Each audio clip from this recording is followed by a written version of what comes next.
upon that.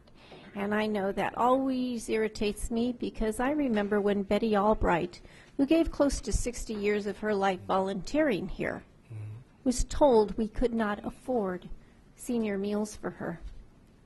So every single year I see this, I am reminded of that. That seniors who have been here for years and years and years, who are dependent upon the love and affection of this community, should not be cast aside. And that's one of the things that is really, really crazy to me. Frequently we have those who've been devoted to this community that are pushed off into the corner. And I would hope that whenever we have an opportunity to do that which is appropriate for those who in many cases established this community, that we remember that. I happen to know a lot of them. In fact, Basil Calkins just recently passed away at the ripe age of 94. His family was among the founding fathers that came to this community in 1886. Now, Daniel Freeman had set out and da-da-da, so they came along, and they actually moved into this community, and that was not here, of course, by 1889. They were among the first. And it was his family that gave us the pharmacy, the first theater, a whole lot of properties. The Calkins, the Spaldings, and the Prices. And I would hate to think that we forget those very early pioneers who came by horse and buggy, and the ones who came a short period of time after, because someone's just looking at a list. Thank you.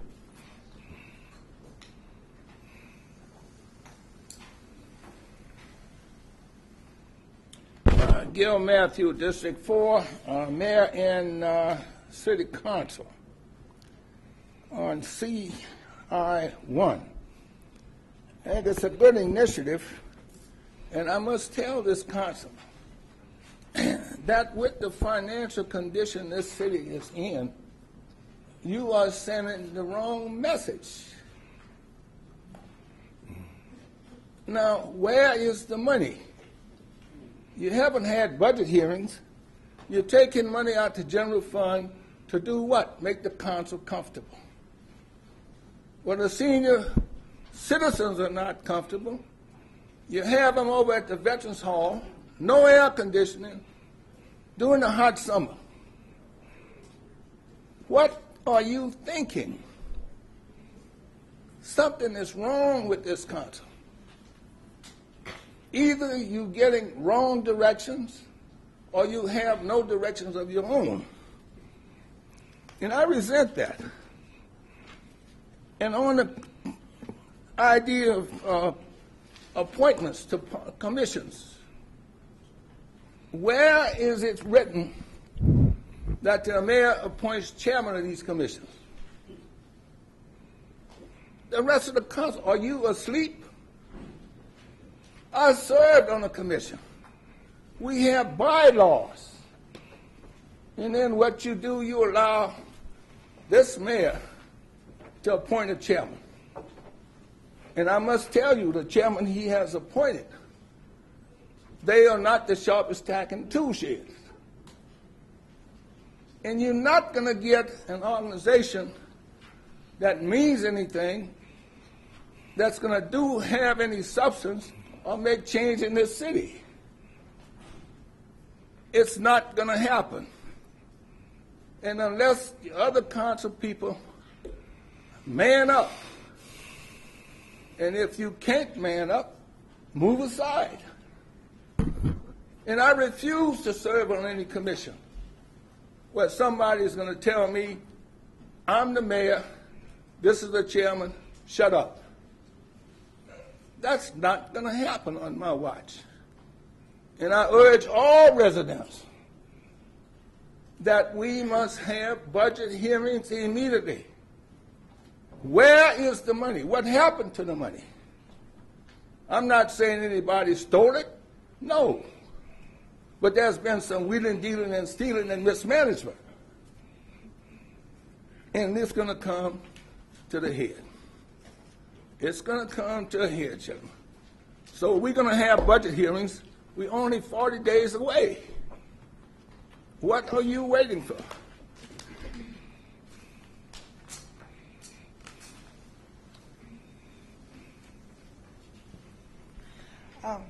My name is Trezay Morris, and I represent an organization called GEMS, Getting Every Mother Situated. We're located on the corner of Locust and Manchester. We help low-income, homeless, and battered moms with emergency needs in the city of Inglewood. You guys have cut off funding to a couple of stores and local businesses in the area that have cut off funding to our programs. We usually do annual backpack giveaways where we give away backpacks full of school supplies. We give away 2 pairs of pants and 2 T-shirts to every family that comes to our group in the city of Inglewood. And I just want to see, I see in section C1, like the other gentleman mentioned, where you guys are going to spend $43,468.06 for air conditioning. I ask that if you have that in your budget, that you keep in mind that not only are there seniors in the area that need assistance, there are also homeless moms and homeless children and hungry children that I service every day. I serve a lot of families in the city of Inglewood and the South Bay as well. And given the recession and unemployment is at such a high rate, I have a program that actually is, once we get into it, it's a self-sustaining program. Everyone who gets something out of the program puts something back into the program, be it services, time, finances, or anything that they can do. We have gardens where we grow our own food. We babysit for each other. We do ride share programs. So we are a program that actually, once we get up and running, the members of the program, they are able to sustain the program through the services that they help. And just the funding that you cut off, like to the Inglewood Wellness Center, there's another store, there's a uniform store that got shut down right down the block. Those were 2 of my major funding partners for the city of Inglewood. Like, for example, the Wellness Center, they've given like well over $10,000 since 2007. Every year they sponsor our turkey giveaways. They feed over 200 families. They provide backpacks.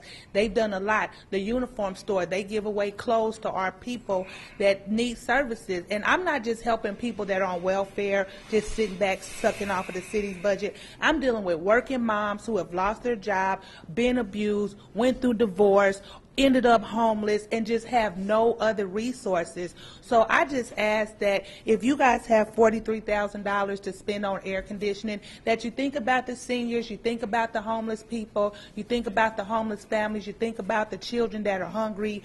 There's food programs that I could use help with. There are clothing programs, there are housing programs.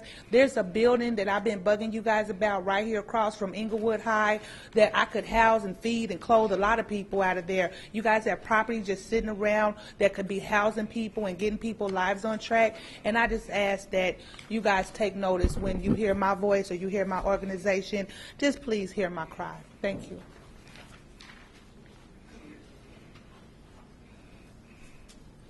Good evening, City Council, Mayor, staff. Aldine Sly from the 1st District. First of all, this money that you are trying to use to put individual thermostats in each office of the executives is sort of like coddling the executives. Like, I have to say ditto to everything that everyone has come up to say this evening. Mm-hmm. You seem to forget that we voted you into office to help us. Most of the things that I've been seeing as far as spending money is to help yourselves. Salaries, different contracts you're making with different people, firing people from working from this city hall. Everything seems to be going your way. It reminds me of the Republican Party trying to support the 1%. Well, the 99% out here need the help. We can't afford to have you put individual thermostats in your office when you're only there for short periods of time. The employees, do they have individual thermostats? other than yourselves? The money is not being spent wisely. We all know it. Senior citizens this is a life-threatening thing for them, not to have air conditioning and to be bunched up in some room altogether. Why can't we get individual thermostats in the senior citizens' apartments? You're coddling yourselves. You're coddling yourselves in every way possible. If you really had intentions on helping the citizens here, you would reduce your salaries. I asked you, Mayor, about the general fund. I asked you to explain to me what the general fund was about, and you said, oh, it's for salaries and, different things. Well, I had no idea that it was to be used for what you're stating in CI1. We need help. We need roads. We need people underwater with their mortgages. We need help with that. We need help with everything. Life is not going to remain the same as it was before for anybody. Middle class has been shot. Ronald Reagan took care of that. And I hope that you start thinking about the citizens of Inglewood and not your own creature comforts. Thank you. Good evening, Mayor and City Council. Howard Ely, Second District. I'm CI1. Last week when Councilman Stevens was asking about this individual thermostats in the council member and the mayor's office and was talking about the senior citizen place over here needing the air conditioning. I was concerned about who authorized that. Was it the council? Did the council authorize it or who? I think someone talked about staff directed. So my question is who is responsible for this authorization to expend a large amount of money to, as someone said, to creature comforts for the staff, for the council members. And as Ms. Dunlap, my council member, says, in a couple of years they're going to be renovating the whole 9th floor, and that's going to be wasted money. So my question is, as you've heard, when do we, the citizens, get representation? Are we being led by buffoons? Are we being led by idiots? I'm a taxpayer. You get elected, and you're going to leave. But I'm going to have to pay taxes. And so what I ask you to do, I know you're nice people, but as the lady just said, you're representing the 1%. We, the citizens, say, hey, represent us. I voted for 2 people on that council, 2, Ms. Dunlap and the mayor. I don't regret my vote, but what I regret is I don't feel that I'm being represented. So what I ask you to do is consider us. I talked to Mr. Eloy one time. He says, the people who come to this podium are not all the citizens of Inglewood, but we're the citizens of Inglewood who are participating. We're voting for those people who are not here. So, I want to know who authorized this expenditure. And from what Mr. Stevens said last week, he didn't authorize it. So who authorized to spend $43,000 to put individual thermostats? If you're cold, take a fan. But I'm sick and tired, as the lady said, is you guys doing things to benefit you and not the citizens of Inglewood. And, if, in fact, the citizens of Inglewood have to have an uprising like the Wall Street uprising, we should do that because, hey, there's a book out called Take All Politics, Winner Take All. So what I want you to understand is that we're not going to stand by and allow you to disrespect us, because that's what I think it is. You're disrespecting us. And we can have a recall. Because, what's that movie? We're sick and tired, we're not going to take it anymore. And we're sick and tired of the BS, and we're not going to take it anymore.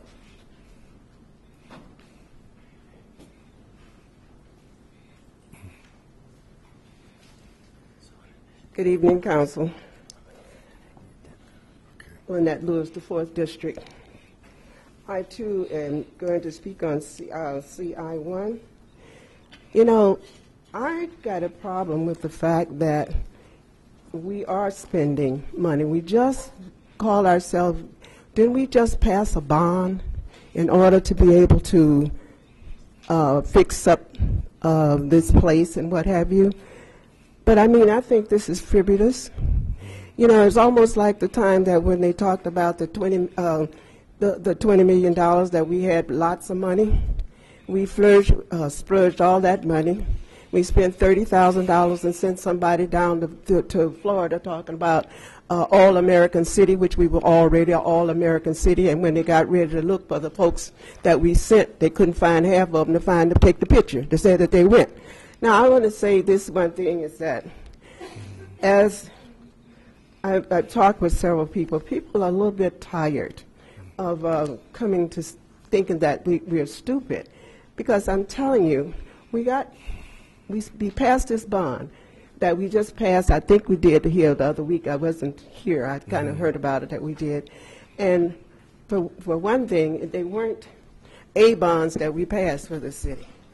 And so what happened is that those was kind of like high interest bonds yield, if that what I'm not right? They're not high interest, but okay. Go ahead. Okay.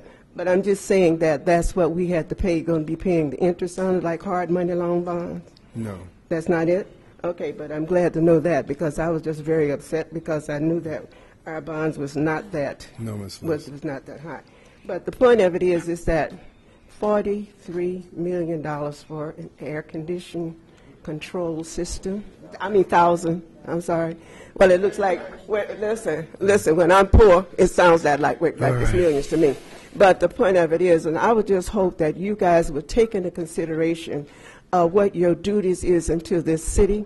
And I would certainly hope that my council person would come on board and listen to what the 4th District is saying about the expenditures of this money and vote for this thing down. Okay, thank you. Good afternoon, Council. I'm not going to beat y'all up because I'm dressed today. I'm going to be nice. Anyway, Councilman Stevens, I want to say something about this $43 million, $43,000. Okay, guys, we already know we're in a deficit. So I want to know, I didn't even know they made thermostats to be individual. I didn't know that. I thought all the thermostats were on the same line.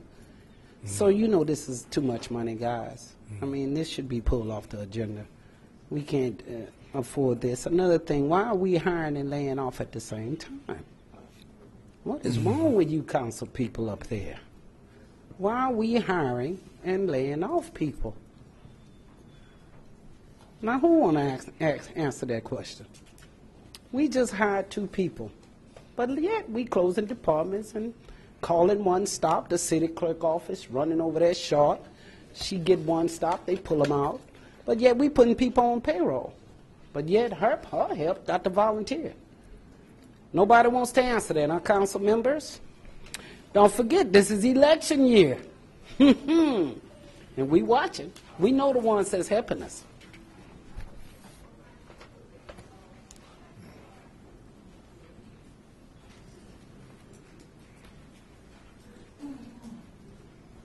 My name is Alfonso Parker, Jr. I'm a Vietnam vet, and I was in conscious rejector as well. That's not why I'm here. I'm going to do that later. I got a subject. I am good at research, R&D, and I didn't know I could speak. I wasn't sure until she spoke, and this ties into outsourcing and what have you. I read 3 newspapers every day. That's the only real true source I got to get documents, because the government got your paperwork locked up where you can't get it unless you got a lawyer, and how many of us can? That being said, to piggyback on what she just spoke on, the outsourcing, hiring at the same time, you're firing, and then you're outsourcing. In Saturday's paper, Santa Ana ruling, halting outsourcing in Costa Mesa is upheld. Stop the outsourcing. We got plenty of stuff here. Why are you hiring and firing and you're outsourcing at the same time when you can shuffle people? They should be qualified. Get rid of the dead weight. I'm all for that. But you keep your good people. And like they say, you got people that live in the community, been working for years, and you're putting them out of work. Their family, their kids grew up here, and God knows who else that's related to the family. that grew up here. Take care of your own first. Government don't take care of us as veterans, not only Vietnam of us. You take care of your community. You're not the government. You are government, but you're a little pin on the head. We need to start cleaning up somewhere so it didn't trickle down. You learned that from Ronald Reagan. Let's trickle up.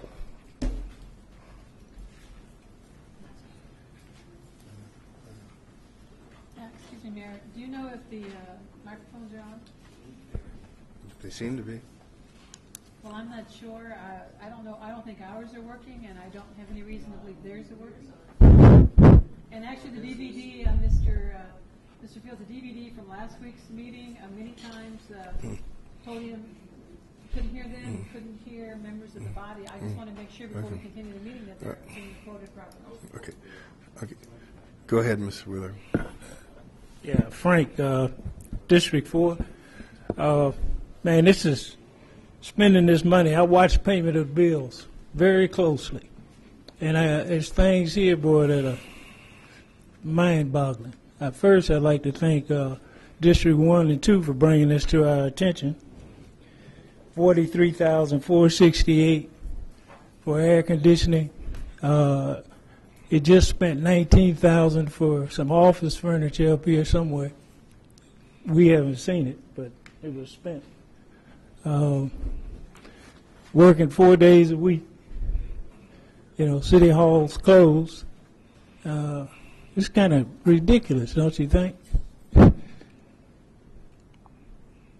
I mean, it's, you don't have no consideration for the citizens, just spend. I thought we had a structural deficit. So I guess that's, you've taken care of that, huh?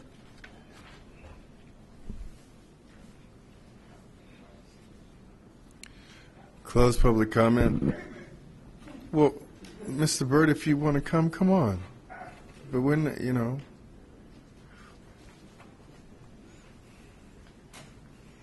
Good afternoon, Mayor, Councilman. I got so weak sitting back there I couldn't get up. If y'all talking about spending $43 million for these, $43 million for these executive offices, Councilman 1, 2, 3, and 4, and the mayor. And let me tell y'all something. I listened to him talk about the $43,000. I'll even give y'all some of the money back if y'all let me do it. See, boy, y'all have no sense of money. No sense of these people. Ain't nothing in here but old folks. Not senior citizens, old folks. When y'all gave them other $1 million away, I figured me a way out to get some of it. Now, the same thing here. I'm right down here on Region 527. Next month will be 1 year. I ain't never made so much money in my life. Down there. I like the way y'all do it. But, you know, these people don't feel as though it's right for them to pay for it. This is what I'm looking at. Now, have the job been bidded yet? Have it been let to a contractor? I want it, Mr. Stevenson. I'll put a bid in on it. I want it because I can make a little money right here and go on vacation, see? So, Ms. Dunlap, and, you know, I just don't be stupid with money. I just don't throw money away. I can show you the first $100 bill I made down on that job because I don't throw my money away. Because I just don't like to see people just throw it away. So let me know if I can bid on this job so that I can get me a little bit of this one, okay? I'm going to give y'all some nice, beautiful colored thermostats. Partly gold. Thank you. Okay, close public comment. Item 1, CSA 2, and H1. Madam City Clerk. Hello, mine is. A quorum is present on the H1.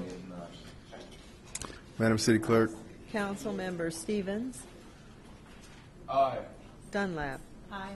Morales. Aye. Franklin. Mayor Butts. Aye. PH1. Is it continued public hearing to consider an ordinance adopting a negative declaration 2012-02 and approving Zone Code Amendment 2012-02 to establish regulations in an ambulance dispatch service in C1 zone property for special use permit approval. It's being continued. Continue public hearing to September 11th at 7 p.m. Consent calendar, which consists of item 2. Staff, No, so moved. Second. Councilmember Stevens. Comment before the vote. Yeah, actually, first off, I want confirmation that all of the microphones are working.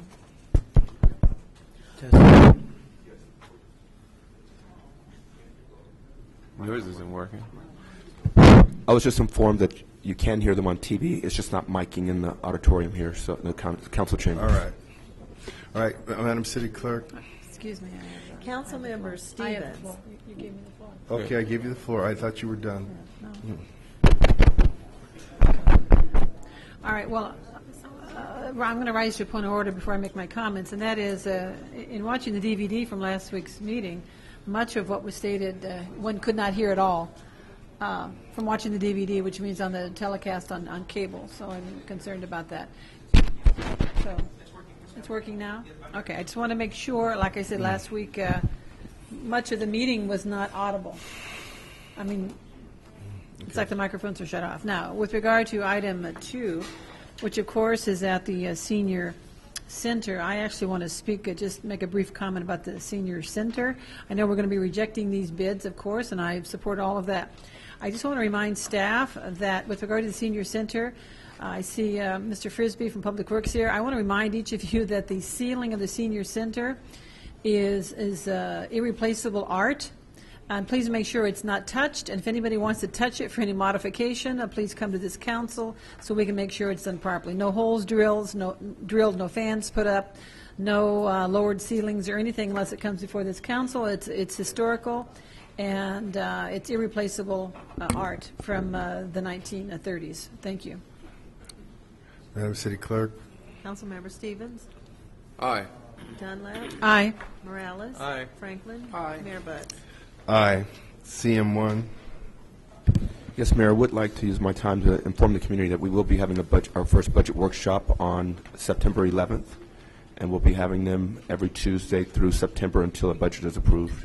All right, thank you. What time? They'll start at 7 o'clock. But isn't that our council meeting? What we've done is adjusted the items on the agenda so that we can spend time discussing the budget. Excuse me. Mrs. City Manager? Oh, excuse me. Go ahead.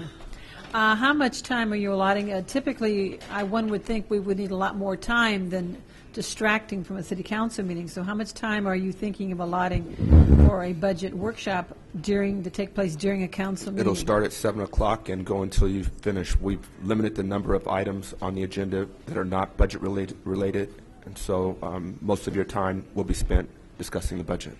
All right.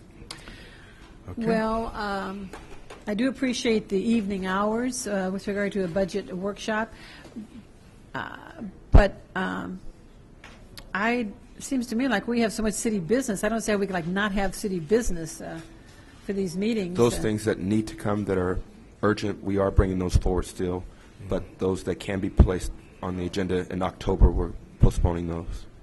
All right. And how is this being agendized? As a regular meeting. No, but I'm saying so the public understands what we're going to be discussing with regard to the budget. How is it being agendized? I'm not quite sure what you're asking me.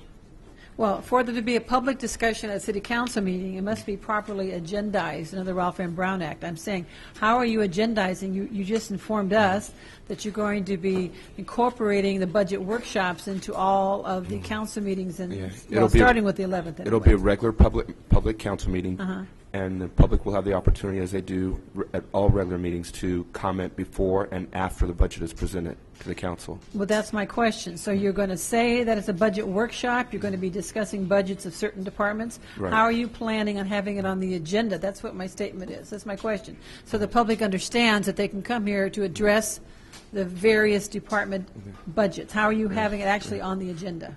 I'll just tell you what our plan is to do exactly what we did last year, and that is the departments will all come and present their budgets for their department.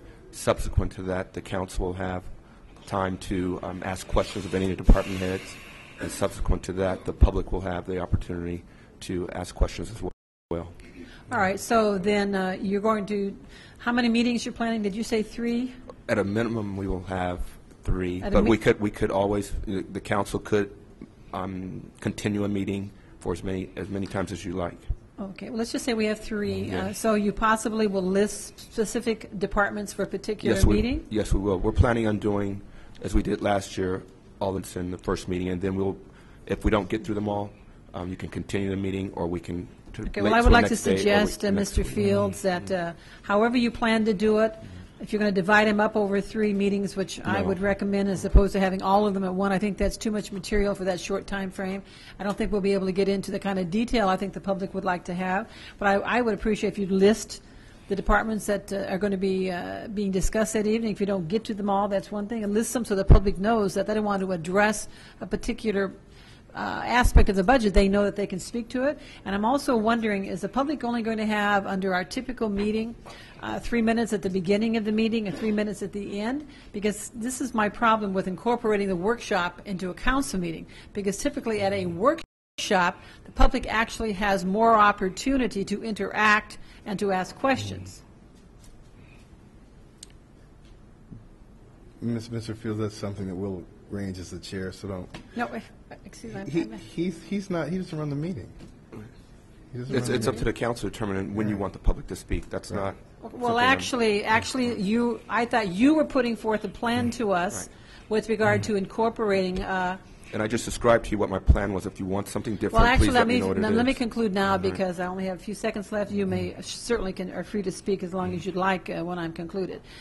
A budget workshop should be a free exchange of information between the public and staff and this council. The problem I have with having this workshop apparently incorporated into a council meeting, it makes it much more restrictive and will shorten the time frame by which departments will be able to make their presentation, which I don't agree with. I think the department presentations should be lengthy with regard to covering everything that needs to be covered, and I believe that once they make that report, that members of the public should be able to come up and ask them questions with a free exchange of information.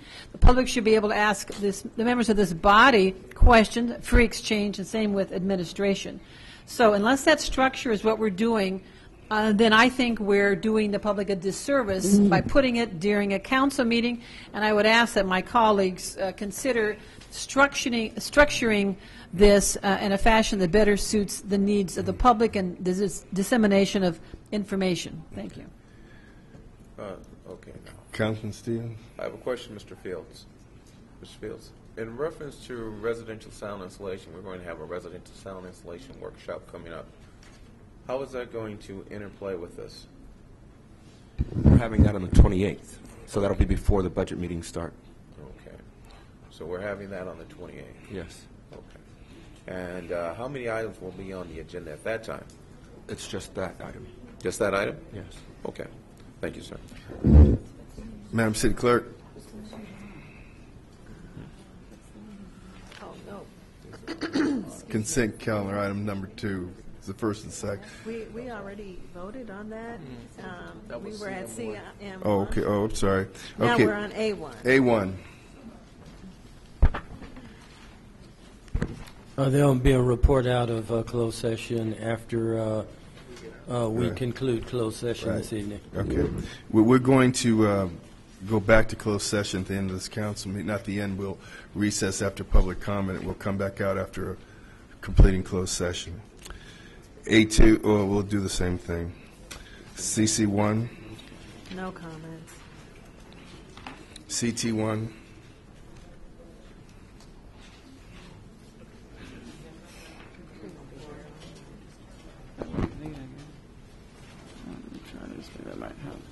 Yeah, just like a brief report, I did attend the National Treasurers Conference that was held in Williamsburg, Virginia last week. It was about a 5-day conference and had some very interesting sessions.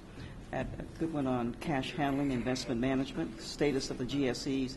Those are government-sponsored enterprises, which is basically what I buy on behalf of the city. Muni market trends, government collections, and billing systems. Also, lessons learned from investment mistakes made by public officials over the past 30 years. You might remember Orange County, they lost roughly about $1.3 billion. Then there was San Jose, they lost about $60 million, and that was also Montebello, that was a new treasurer, was recently elected. He lost the whole portfolio within the first 2 months. Camarillo, also the city of Torrance, and that treasurer lost about $6 million. Also, sessions on cash liquidity management, importance of the investment policies, improving revenue collection and uncovering fraud, and also unfunded pension costs for retirees. And on that note, there was an interesting article in the USA Today. Some federal pensioners are earning basically more than $100,000 per year, and also there was an excellent publication on some of the other cities where some of their retirees are earning more than $100,000 per year. For example, Torrance have 142 people earning more than $100,000 per year. Inglewood has 62, and an array of other cities. Gardena has only 7, and Carson has only 6. However, the bankrupt cities like Stockton has 98 people earning over $100,000 per year. Vallejo, who just came out of bankruptcy, have 60. San Bernardino, 46. El Monte, 37. And it goes on and on and on regarding, they call it the $100,000 club. And the county has hundreds of people that are earning more than $100,000. In fact, some are earning more in retirement than they did when they were actually working. And I think that might be also part of the cost that's causing some of these entities, the financial problems that they are having. And with regards to CalPERS, of course, CalPERS have lost more than $57 billion in poor investments. And in an effort to be able to meet future retirement benefits, what they're doing is basically raising the contribution rates, to employers. For example, for safety and fire and police, the rate has gone up 6.1% from 2010 to fiscal 2012. And for non-public safety has gone up roughly by 2.88%. So we're talking about a staggering amount of money that the cities will have to start contributing in order to make up that $57 billion in losses that CalPERS has incurred, and it will have to be made up. Also, I'd like to point out with regards to the bills that was paid for the month of for July for the city was $12.2 million, and the net payroll was $2.4. The gross payroll is roughly about $3.5 million, and the total for the month was $14.7 million. And for the month of August, thus far, the accounts payable has been $3.8 million, and the net payroll has been about $3.5, and the total for the month has been roughly about $6.3 million for the month. And I'd like to point out also with regards to, I received a request for what our total debt is for the city, and basically our balance is as of July the 31st is roughly about $238,266, and the interest rate on that debt ranges from roughly 3.25% to 6.5%. Of course, there's nothing out there where you can earn that kind of rate on anything, but that's what the interest rate on these bonds are. And the outstanding balance on the bonds, as I mentioned, is for all of them that has been issued, and that's for the merged redevelopment tax bonds, subordinate lien bonds for 2007, the lease revenue bonds, and also the lease revenue bonds of 2012. Altogether is $238,256,266 for all of the bond debt. That concludes my remarks. All right. CT2 has been pulled, and the time limit for the council initiative for all council members will be 5 minutes tonight. Mr. Mayor. Yes. Could you recall? Let me recall A1, you have two items to be voted on, Mr. City Attorney? Yes. There was a closed session held as to CS3, closed session confidential attorney-client privilege pending litigation under Government Code Section 54956.9A, workers' compensation claim of Nick Baranian. I request a motion to approve settlement of that matter. So move. Second. Madam City Clerk. Councilmember Stevens. Aye. Dunlap. Aye. Morales. Aye. Franklin. Aye. Mayor Buds. Aye. There was a closed session held as to CS4, closed session confidential attorney-client privilege pending litigation under Government Code Section 54956.9A, Lugo versus City of Inglewood. Request a motion to authorize settlement in that matter. So move. Second. Madam City Clerk. Councilmember Stevens. Aye. Dunlap. Aye. Morales. Aye. Franklin. Aye. Mayor Buds. Aye. Thank you, Mr. Mayor. You're welcome.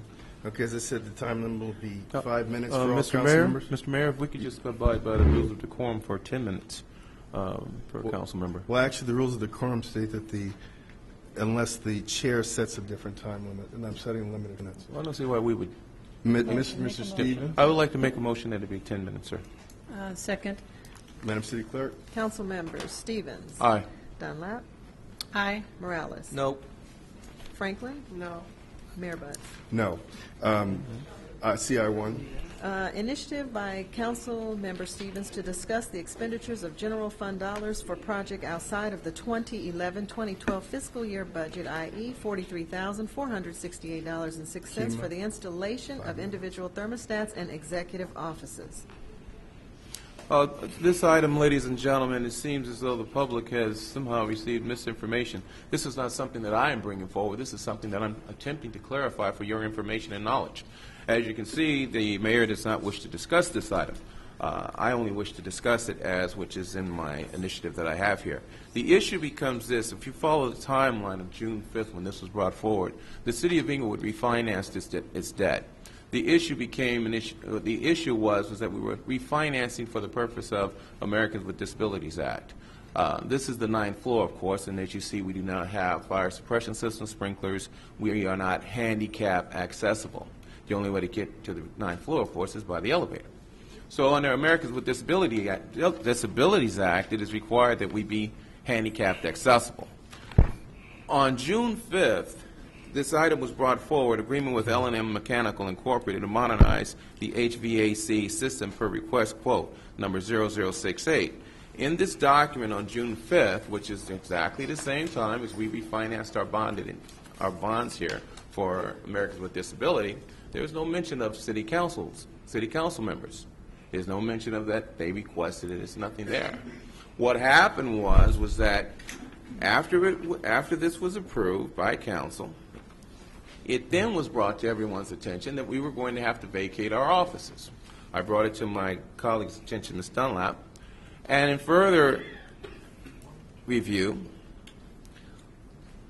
I then realized and found out that not only was this that we were going to have to be relocated to the 4th floor, but more importantly, that this particular item was not, in fact, part of the refinancing of our bond indebtedness. It had nothing to do with Americans with Disabilities Act. It had absolutely nothing to do with it. What it was actually was just simply an expenditure from our general fund.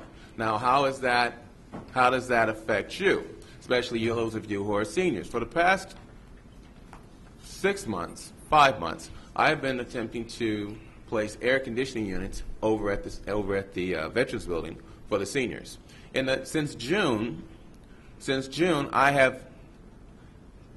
it seemed as though we were making progress, then we'd fall back. It all came down to we do not have the money. We do not have the money. And it came to a point to where Wild Bill Wagner, who comes to the microphone, he and I both went to the mayor's office, and we were able to have the mayor. We came up with a plan that we were going to utilize our transportation funds. This is the point. We decided we were going to use our transportation funds. That was the deal. That's what we were going to do to provide air conditioning for the people over at the Veterans Building.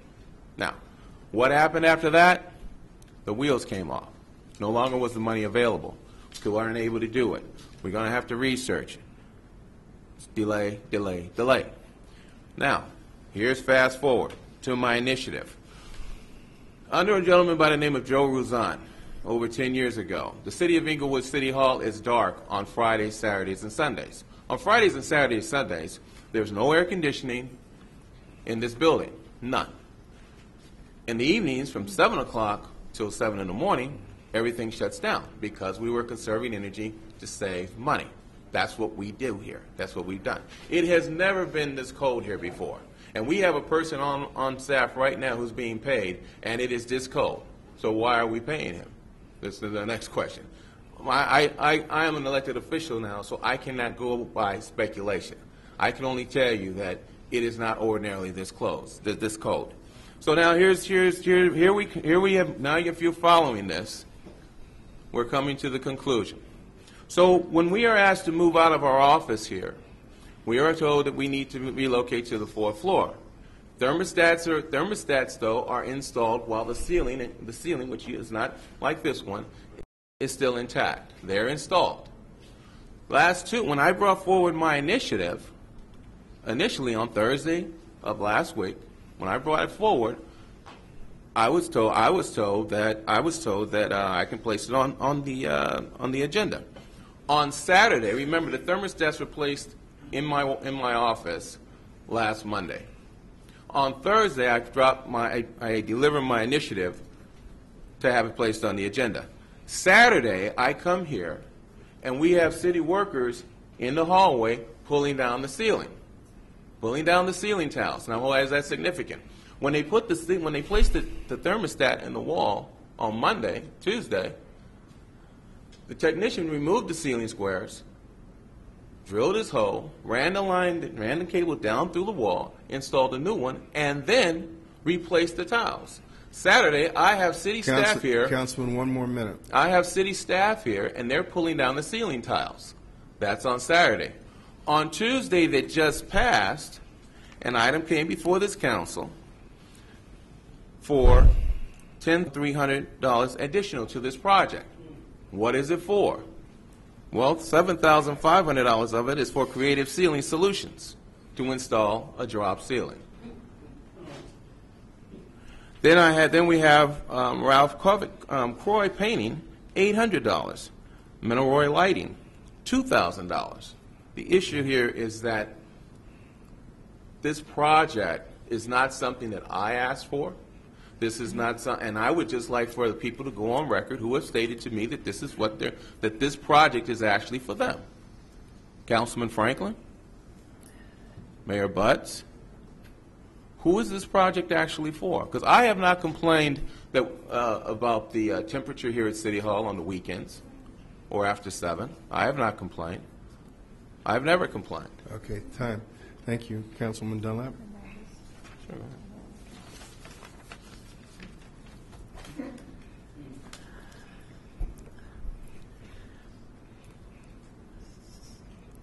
I wonder how he knew I wanted to speak on this matter. To begin with, our rules of decorum, which is part of our Inglewood Municipal Code, gives members of this body 10 minutes to speak on items on the agenda on their own initiative. That's what our law says. Isn't it interesting that we're so intent on reducing the rights of the members of this body to represent the public? It says very clearly in our rules of decorum that the purpose for the rules of decorum are to protect the deliberative process of the City Council. Well, speaking to you about items of interest is about the deliberative process. And I'm very disappointed that the first thing the chair wants to do is to cut our time in half to represent you on this matter. First thing he wants to do is cut it in half, well, with the majority's support. So I've got a real problem with a majority who isn't interested in hearing the viewpoints of their colleagues in the City Council. With regard to this item, the fact that it has to do with expenditures of general fund dollars for projects outside the budget. Outside the budget means just that. They're not budgeted. You don't know about them ahead of time. Typically, we don't know about them ahead of time. They're outside the budget. They are not in the budget. So for administration to tell my colleague to my right for months, well, actually, it's been years, people even before him, for myself, with regard to the senior center, providing actually appropriate heat in the winter as well as appropriate cooling in the summer, they've always said there's no money. There's no money, no money. And while he's saying there's no money, they're allotting $30,000, $40,000 to put in individual thermostats in executive offices on the 9th floor.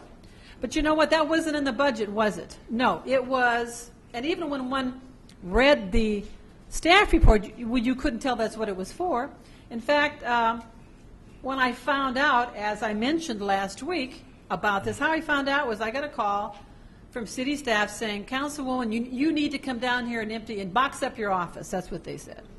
First off, I found that rather insulting. I, a 67-year-old woman, need to come down here and box up my office. And I said, well, what for? Well, we're moving you to the 4th floor because we're going to we're putting in individual thermostats in all the council offices as well as a few other offices up here. And I said, well, what for? What for? Well, there have been people who complained that they want to be able to adjust the air independently from their office. And I said, well, those people need to go find a job someplace else because we can't afford that. And then I'm told, well, Councilwoman, you approved it. What do you mean? The council approved that? When? I never saw that come before us. Well, at the June 5th meeting, of which we had some other very critical items before us at that agenda, I look back and I read the staff report. It doesn't say anything about individual thermostats in executive offices. It was completely lacking in the disclosure that you would want so that you would know how your money's being spent, in addition to members of this body. I thought it was just some maintenance with regard to the air conditioning up on the roof. I had no idea it was about individual thermostats, and as I said last week, and as I'll say again, I am not a party to this wasteful spending, and the audacity of anybody to support individual thermostats in council offices as well as other people, the city manager, executive assistant to the mayor, executive assistant to the city administrator, and I'm not sure who else. They don't need that, and to put in thermostats in those offices and new ceiling tiles and things, when, like I said, within a year we're going to be redoing all the 9th floors, as far as I'm concerned, so it's just wasteful money. When we have seniors who, heat, the kind of heat that we've been having for a person in their 80s or even their 90s, it's life-threatening. It's to be taken very seriously. Now, I'm glad that we're now on track to putting in some portable air conditionings in there. It's a little late, but we still have a lot of hot weather probably ahead of us, so I'm glad it's being done. But the point is that we never should have been spending the money that wasn't in the budget. We didn't have money for this. This is about the members of the public not knowing how your money's being wasted, and that's why it says here, and I appreciate my colleague bringing this up, expenditure of general fund dollars. General fund is where we have a multi-million-dollar structural deficit. We're spending more money than we're bringing in. If we're spending more money than when we're bringing in, than what we're bringing in, and we're having still in a financial crisis, this is not the way to take care of the problem. Continued spending on frivolous items. I appreciate my colleague bringing this up, bringing it to your attention. Please come to these meetings that I don't know if you're going to have the ability to interact with staff with regard to the budget, but come anyway and let's do our best to get the job done so that your questions are answered. You know, you need to just stand up there sometime and tell 3 people up here who don't want you to speak that you're going to speak regardless. Thank you. Thank you. Oh, actually, I think I get 1 more minute, don't I? No, you don't. Councilman Morales. Well, actually, you gave my colleague I'm not 6. doing that. You're not going to give it Morales. to me. Well, thank you. I don't believe in equity either, Mayor, Right. just like you. Councilman Morales. Thank you. First, a couple of things. The 5 minutes versus 10 minutes on the initiatives, that's been common practice ever since ever since I've been up here. It's been shaved down to 5 minutes by the chair. On occasion, we've allowed the 10 minutes. That's just how it's been. It's all on video. The other thing is that the 9th floor being upgraded within a year, I'm not aware of that. Is that accurate, Mr. Fields? That it's No, gonna it's be not. upgraded? I know I've seen plans, but it's far from being something realistic at this point, right? There's no money for that. It's not a funded project. And no. That's what the bond is Please, for. I'm sorry, please, but, Councilwoman, you've had your I'm time. speaking. Thank But he you. gave you misinformation. You've had Thank your you. time. Oh, I'll take my minute when he's finished. Thank you. You won't have a minute. Jesus. Go ahead. The bottom line is it's all in how you characterize one particular item. This right here is maintenance. It's upgrade that's necessary in order to save money in the long run. I can tell you that there is great need in both on the 9th floor that won't be addressed this time around. It just won't be addressed. Nobody up here requested this to do it for some sort of individualized comfort. It was something that staff, brought forth, and basically I got the same memo that my colleagues got. Hey, there's going to be work on the 9th floor. We're going to move you temporarily to the 4th floor, and you'll be able to do work there. Okay, no problem. Those are things that we go through here. We need to remember that we happen to be the elected council person today, but that office doesn't belong to us. The office doesn't belong to anybody.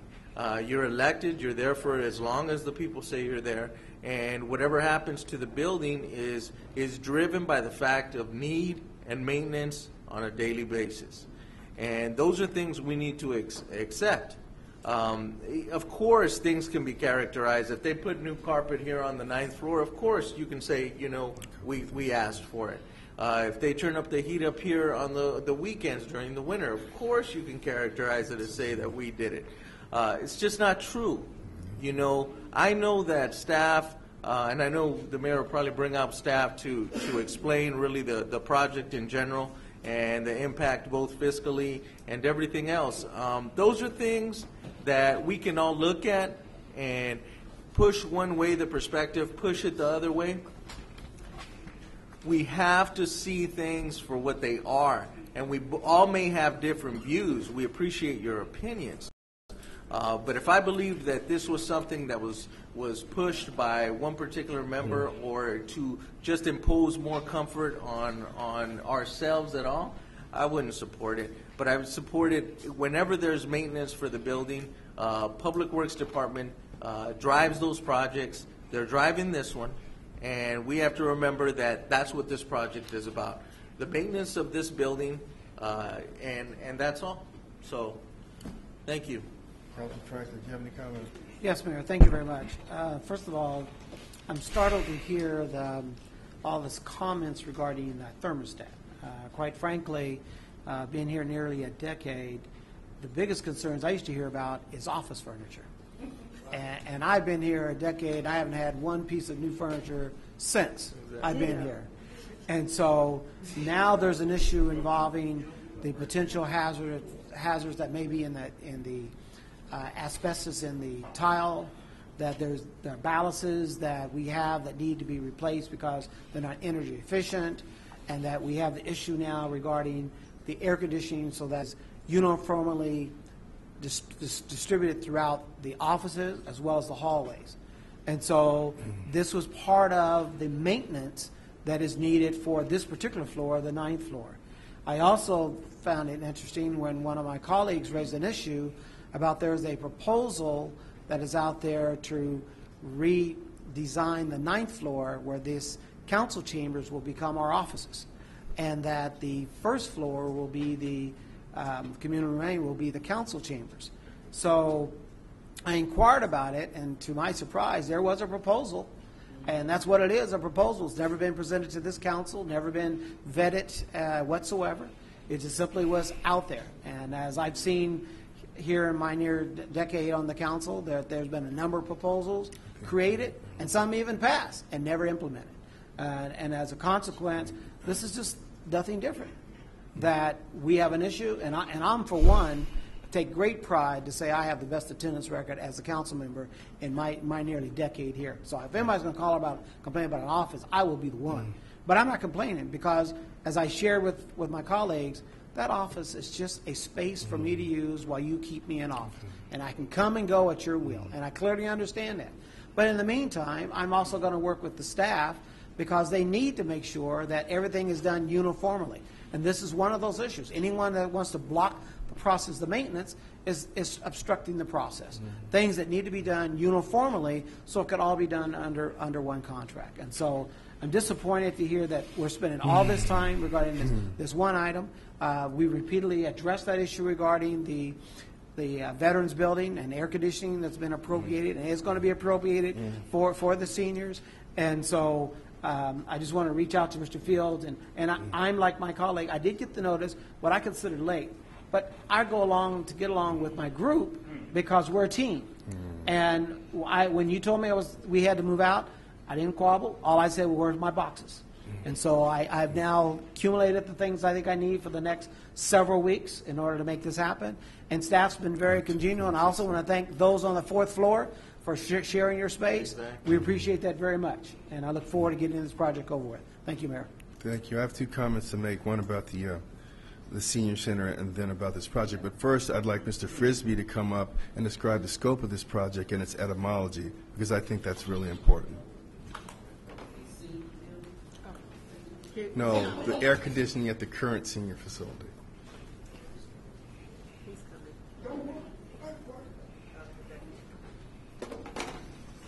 I'm sorry. Mr. Frisbee, could you just tell us about the etymology of this project and what it really entails and why it was brought forward? Good evening, Mayor and Council. The modernization of the HVAC system was identified as a problem back in 2003 with staff's inability to actually control the climate here in the council chambers and throughout the ninth floor. Currently, we're spending approximately $10,900 annually in overtime to have staff here to adjust the climate when it's too cold or too hot. The system is 30 years old. It's inefficient and extremely energy dependent. In November of 2011, the interim Public Works Director, that would be Jim Davis, and the Public Works Superintendent over facilities identified this as an issue that they wanted to address this year.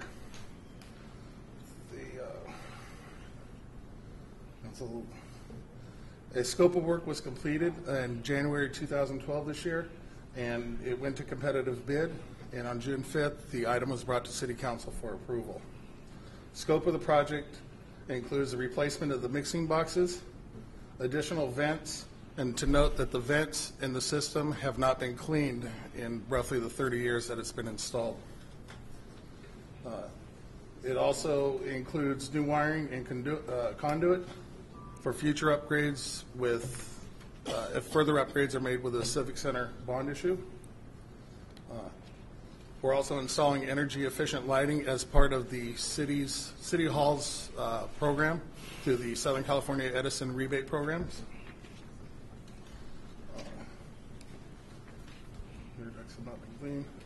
To date, $28,383 have been spent. $19,000 of those monies went for materials that were custom made for the air boxes and the ducting.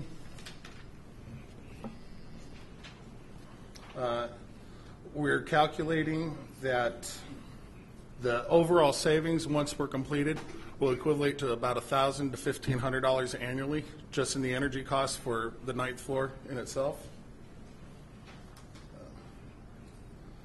One of the key points of the system that's being put in, it prevents the need to operate the system at full capacity at all time. The system will now work off sensors and detect motion when somebody is occupied in the office. When it doesn't detect, the system will automatically reduce itself to 10% of operation. Therefore, there's energy savings in that. It also eliminates the need for overtime for staff to be here to adjust the climate control. It can be done via the internet. I did mention that's $10,900 annually in overtime cost.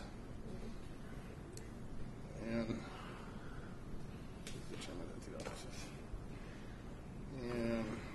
Mr. Frisbee, that's sufficient. You can start my time now because I'm going to start to talk. Mr. Frisbee, was this project about thermostats for executive offices? No, it's not, sir. Okay, thank you. So the way I've got your figures, it amortized at $12,400 annually in the next 3 to 3.5 years, and this project will have paid back itself in energy costs. Is that right? And overtime saved. Is that That's right? correct, sir. All right, thank you. I want to say this, folks. You know what? Sometimes people just have to be aware. Sometimes what you see are naked politics, okay? Sometimes what you see are people, it's called, they just do things because it sounds good. It's good to say, waste money and seniors, okay? Now, this is where I'm really offended. Councilman Stevens came to me about, 4 weeks ago, and he talked about what he thought was a problem with the senior center, and I agreed to help him. And I offered up my transportation money to put in some temporary air conditioning. And I went to Mr. Fields and said, this is where we can get the money from, let's do it. We found out that there was insufficient power coming into the senior center. I had calls made to Edison to put up another power pole so there'd be sufficient power so we could put in a temporary air conditioning unit. That pole will be up tomorrow, the next day. We will rent a portable unit the day after that. So to say that this is this or that, it has to be this or that, that's offensive to me, and someone knows better than that. When we get up before the public and we represent ourselves, we're supposed to have the overall good of the community at mind, and that means that we don't divide people unnecessarily. To know that someone is helping to remediate a problem and then seize upon an item that sounds sexy and then present it in this way is unconscionable to me. And I'm tired of it. You know, I'm not a politician, but let me tell you something. What you see up here a lot of the times are just naked politics. People hitting people's buttons, pushing seniors, pushing wasted money. I'm sorry, that just isn't the way it's going. And it's offensive to me. And you know what the polite thing you're supposed to do? We're also to pretend up here and pretend, as my colleagues are very good at doing, well, we don't mention that because it's never talked about in public. But that happens up here. It's just not always that simple, that there are the evil people and then the good people. That's just not the way life is. And if you think I spent 38, 40 years in public safety, most of it in law enforcement, to want to chisel over a thermostat, that's so ridiculous. So sometimes you have to filter things. Everybody watching these, you know, if we didn't broadcast these meetings, half this stuff wouldn't happen. We just vote on this stuff, get our business done, but elections are coming up. And I'm sorry, that's just the way it is. Sometimes things are political, okay? So thank you very much. So there is a recommendation on this item. I'd like to make a motion that we discuss the recommendations, A and B. Is there a second? Okay. To discuss the recommendations.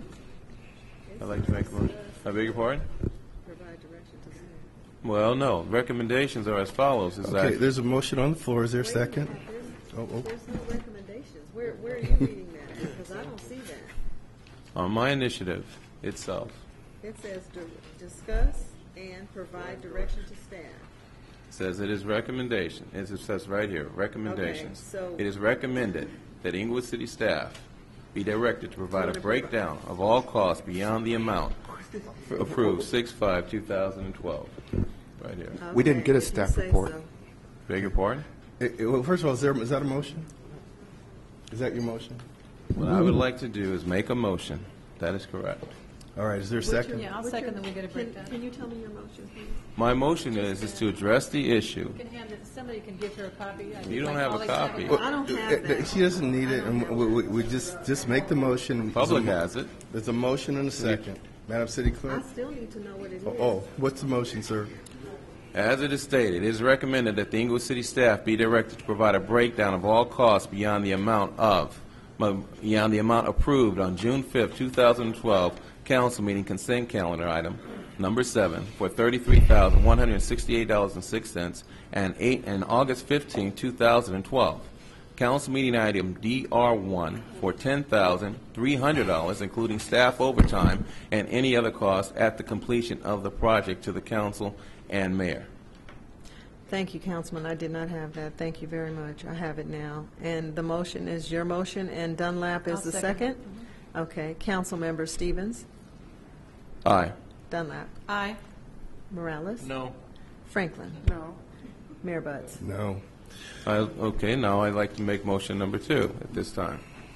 And I'd like to discuss this. It is recommended that the Inglewood City staff be directed to maintain the existing timing or programming of the main HVAC chilling units cooling of the 9th floor, turning off at 7 p.m. through the early morning hours, accepting council commission meetings evenings, and off on Thursday evening through early Monday morning. What we presently have today is that these units are down. They are turned off. Now, the reason why they need to be on is because the mayor, of course, he comes here, and he is here on Saturdays and Sundays and Fridays. Now, he is in his office. Without air conditioning, it gets rather hot. All right? Now, bottom line is that what we need to do is maintain the status quo.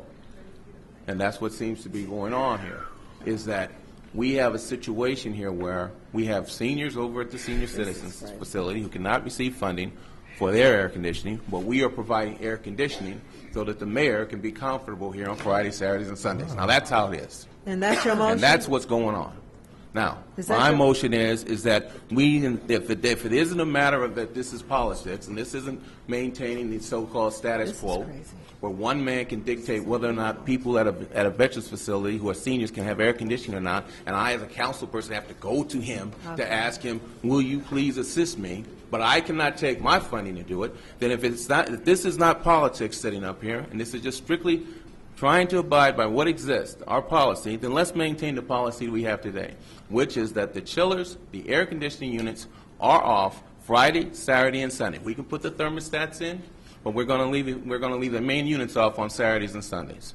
If we in fact are here today and we are saying that this has nothing to do with the person in charge, then let's just simply keep it the way that Joe Ruzan established it, which was to conserve energy, conserve power by having City Hall dark Friday through Monday. Mr. Frisbee, was there ever any discussion of changing the dates, hours, and times of when the air conditioning would be available or not? Has that ever been discussed? Not before today, sir.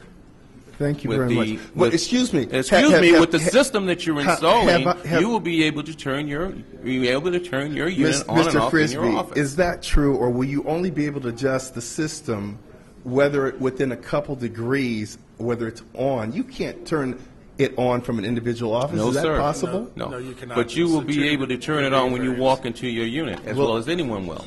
Excuse me, Mr. Frisbee, is that true? Will I be able to control the air conditioning on the 9th floor? Will anybody that has a thermostat? Will it turn on, Mr. Frisbee, on Saturdays and Sundays? Wait, Mr. Frisbee, please say that again. Is that possible? No, it is not, sir. Thank you very much, Mr. Frisbee. Excuse me, Mr. Frisbee. When the unit that is being, the thermostats that are being installed are not motion activated? They are motion activated. Thank you. Mr. Frisbee, would you finish? But the thermostats only allow a 2-degree variance, plus or minus what the preset is. When a person walks into the office, a 2-degree variance, when a person walks into the office, what was described to me was that that unit is then activated. The purpose of saving energy is that when the person is out of the office, it then turns off. Am I correct? It closes down to a 10% of operation just for a mild Thank you, airflow sir. in and out. So the point is this, is that when you when you install this system will be on a minimum operating power. This is crazy. Where right now, today, what happens is that the unit is totally turned off on Fridays, Saturdays, and Sundays. That is why it is so warm here, correct? On the weekends. The City Hall portion is reduced. That's correct. We still have a police function, and climate control still needs to be available for them. Will that change, Mr. Frisbee? No. Has anybody asked you to change that, Mr. Frisbee? Mr. Frisbee. No, sir, not. All right, thank you. Once again, Mr. Frisbee, for clarification, the air conditioning unit here at City Hall is currently off on Friday, Saturday, and Sunday, correct? The gentleman is nodding his head. I have Juan Trinidad. He is our HVAC supervisor, directly responsible for the operation. And he operates the system, correct? And if he is not here, the system does not operate, correct? Are you here on Fridays, Saturdays, and Sundays? No. Thank you. Will you be here on Fridays and Saturdays and Sundays? If we direct him to be, Right. he'll be here. Well, but you need it's- him in order to maintain the controls and the temperatures and maintain the The system. point, the point I'm As making, written is in your that going to staff change report. anything? Is that going to change? Can't have it both Excuse me, ways, Mr. Mr. Mayor. Austin. Is that going to change? Has there been any direction there be any change? No. Thank you, sir. Doesn't have to All right, be. we're done with this item. We're done with this item. I have this question, Mr. No, President. no, we're why done. is he here tonight? If the system does not have to be monitored when it is on, then why is he here tonight? And it is cold, extremely cold, colder than it's ever been before. Why are you here tonight, sir? Because as you know, we started the project on the 9th floor, and some of the units we already work on, so we have no control of them. That's why it's extremely cold right now, because the two units over here are wide open right now. Are you the $10,000 expenditure yearly that we have here? No. The overtime? No, you are not. I'm on salary. Mr. Okay, President. Councilman, the All right. initiative is over. But Mayor, We're Mayor, the councilman had a motion on the floor. It was his second motion, so I need him to either retract it No, I'm or gonna we need go to go forward forward. with it, and it is I'm made- just saying, Okay. I'm just second the saying, motion, please don't but I jump want down to- my No, back. okay, 'cause Madam I don't- City- It's Madam- not Excuse me, I'd that like to serious comment. to me. all right. Thank you. Councilman has a motion on the floor. Do you want to go forward with it? Because then I need a second. Yes, I would like to go forward with it, and I'd like to hear my colleagues' comments. Yeah, I have a second. I'll second it. Okay, thank you. Because this is just a matter, I'm Wait. seconding a motion with regard to energy conservation that was put into place many years ago, just so people understand what this is. This is just about continuing something we've been doing. But I have a comment that I wish to make to my colleagues. Under our municipal code, our meetings are generally run by Robert's Rules of Order, parliamentary procedure. Under parliamentary procedure, it says that one is to put forth one's own message regard to the merits of the matter before the body. One is not to arraign the motives of a member of this body for what they say. One is not to sit there and say this is all politics and dribble and it's about politics, there's an election coming up. No. If you don't believe that a member of this body has the right to speak to items that were expenditures, that's what this was. Expenditures that are not in the budget is pretty simple. The example that was referenced had to do with the individual thermostats and some other things associated with it that were not in the budget at the time it was approved. So, parliamentary procedure. So you're violating your rules of decorum. Excuse me, I don't think I got 5 minutes. I think you gave me 3. Why are you titled 3? You're No. Excuse me. You've already spoken. Excuse me. Right now, you're on a luxury. No, I'm not on a luxury. You already spoken. This is not a luxury. You've already spoken. Excuse me, So make Mayor. your point. I will be happy to educate you about parliamentary procedure. Folks. But when a motion is on the floor, I seconded a brand new motion. Every member of this body, including yourself, has, 3 according minutes. to our rules of decorum, 10 minutes to speak, but you've reduced it to 5. Whenever there's a new motion on the floor, it's 5 minutes. So I would appreciate having my 5 minutes, not 3.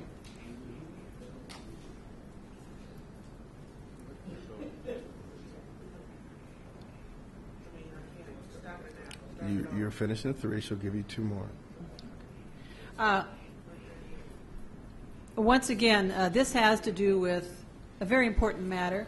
Expenditures being made of general fund dollars that are not in the budget. The public doesn't know about them. Members of the body don't know about them. That's really what this is all about. It's not about an election. It's about a structural deficit and us trying to get control of our finances. And my colleague and myself speak about this all the time. It has nothing to do with an election. We speak about these things on a regular basis because that's part of our fiduciary responsibilities here. And anyone who condemns or arraigns the motives of a member of this body is in violation of our own rules of decorum with regard to parliamentary procedure. So once again, this has to do with the fact that even when this council did approve it, it was on the agenda. I don't think anybody up here said it wasn't on the agenda.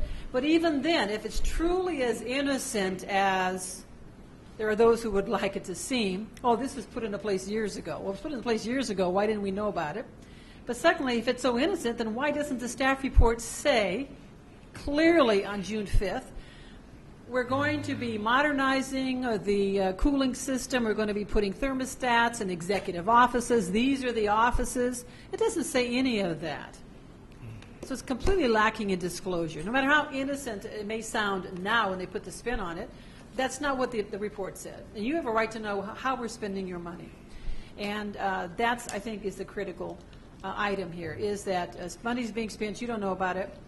I, for one, and Mr. Fields, I'm going to make an official request at this moment that every time you do a short form agreement, which is up to $20,000 that you never know about, and it's been signed off on by all appropriate parties, the contractor or vendor and or legal and yourself, I want a copy in my office within 3 working days. Thank you very much. Okay, there's a motion on the floor, and so I'm going to use my time to comment. I'm going to say it again. Basically, one company by another impugned 3 members of the council as though they directed a project that was frivolous. No one on this dais had any input into this project or its etymology. There is not going to be any change in how the AC system is operated as a result of it, with the exception that we're going to save money and amortize the cost over time. So no, when someone implies that people are doing things for their own benefit and they should know better, that deserves a direct rebuttal. And I'm telling you that directly. No one up here had any input into this project. It was something that's been planned a long time. It is not for the individual comfort of individual council members, and it's definitely not for my benefit or pleasure. So I want to make that very clear. Madam City Clerk. Councilmember Stevens. Can I get clarification on the motion, please? Yes, you can. Can I get clarification on the motion? Oh, it's, now he said a whole lot, but, so I'm going to try to repeat it back, but it was basically in this text, it was recommended that the Inglewood City staff be directed to maintain the existing timing or programming of the main Havoc chillings unit cooling the 9th floor of at 7 p.m. through early mornings, except council meeting, commission meetings, evenings, and off Thursdays and evenings. And then he said a bunch of other stuff. Off Thursdays, evenings through Monday morning. I can't hear you. Thursday evenings through. It's what's through on the Monday document. Madam City early. Clerk, it's what's on the document. Okay. Right, I said that. All right. There's not a lot of other stuff. Okay, Madam City Clerk. No, okay. Councilmember Stevens. Aye. Dunlap. Aye. Morales. No. Franklin. No. Mayor Buds. No.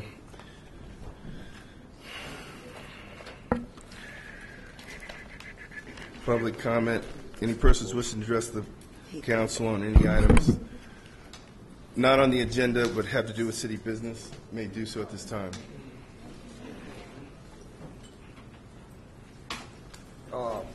Mayor Buss and City Council members, I have some concerns about the mismanagement of the city of Inglewood. Last June we brought in the city manager with a lot of ballyhoo about what was going to happen, and I thought the city manager managed the city. And I'm concerned that it's taken us a year to even to get a chief financial officer. We don't have a chief for the personnel, public works. We have a lot of temporary people, acting people. And my thinking was the city manager came in to manage the city. We paid a lot of money. We gave a lot of bonuses to the city manager who's mismanaging the city. I think the Madison Square Garden deal is the dumbest thing ever happened to the city of Inglewood. When we're only going to get $1 per ticket sold at that venue, and any taxes in the future, the citizens of Inglewood will pay for it, but the Madison Square Garden people won't have to pay. I think you guys are Republicans up there. The rich will get the tax break, and we'll have to pay for it. And as a citizen of the city of Inglewood, a voting citizen, and a taxpayer, I get a chance to criticize the mayor. I appreciate your 40 years of public service, but you're not a police officer any longer. You are an elected official by us, and we get a chance to tell you we don't like what you're doing. If you don't like the fire, get out the kitchen. As a citizen of, I think the city manager is over his head. The last city manager you had was a crook. We knew that. Mr. Fields is a nice guy, but he's a puppet. He does not make a decision without getting an approval from the mayor. And why are we paying him these big bucks? Because he doesn't make waves. I hope you appreciate my candor and my honesty. I'm not here to get you to like me. I want you to know what the citizens think about you.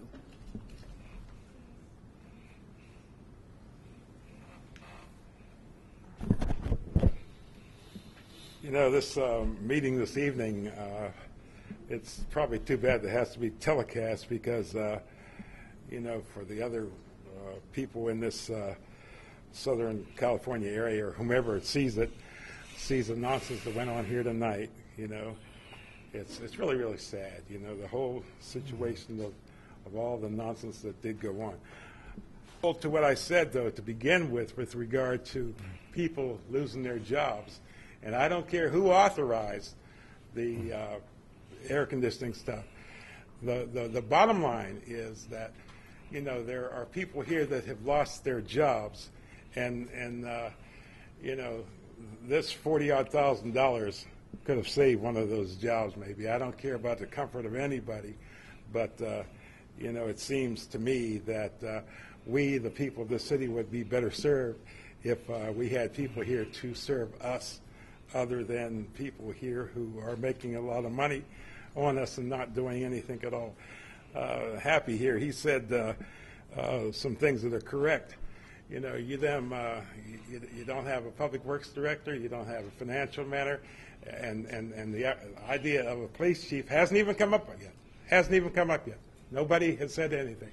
You know, you have an acting police chief, but it's time for all of these actors to stop acting, and we of this city get what we deserve, and these are permanent people to make the city move forward.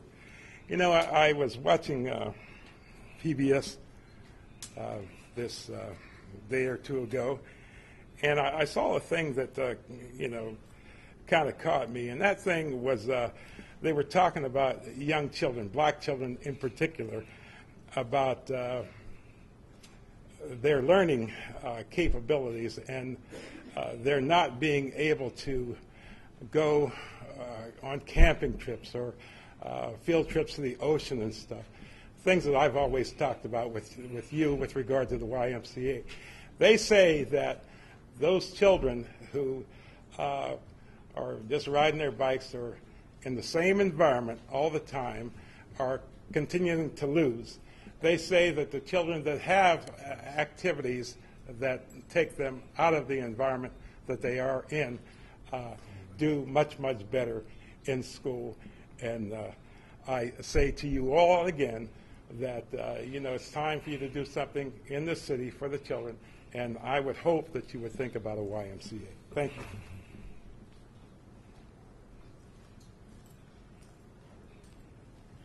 Alfonso Parker, Jr., Vietnam veteran, conscious objector again.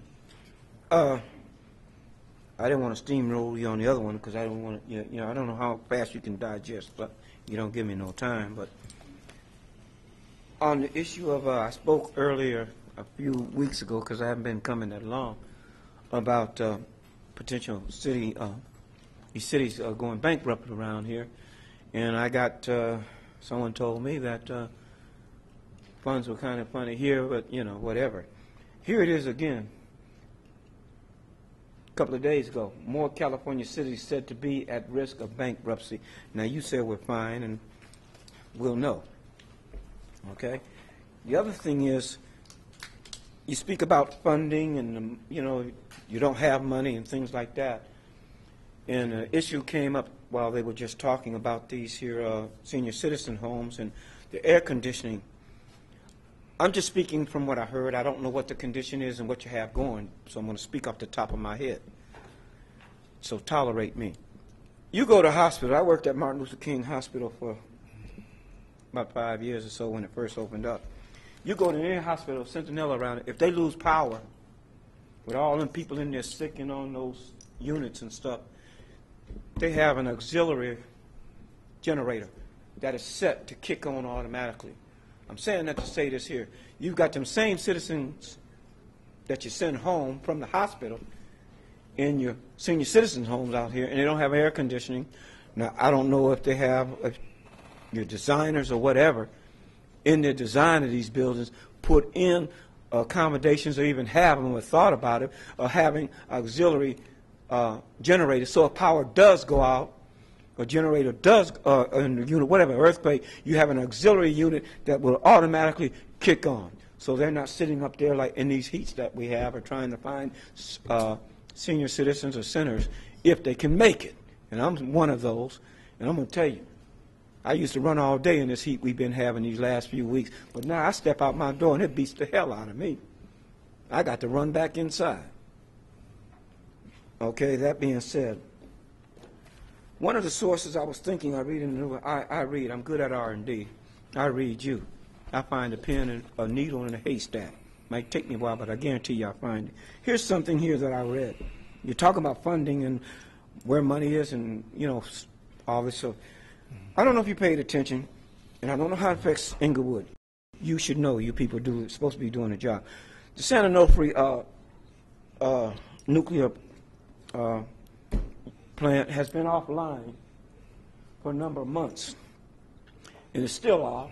And now they're discussing they were going to bring it online. Now they're not, and they don't know when Time, they're sir. going to bring it on. Sir, we're at time. Huh? Time, your 3 minutes is up. Can I have one more minute No, like y'all sir. have? No, sir. Y'all see, Sir, they sit we're up at here and time. have all their minutes, and we can't have one more minute. Sir, you're at time. Thank you.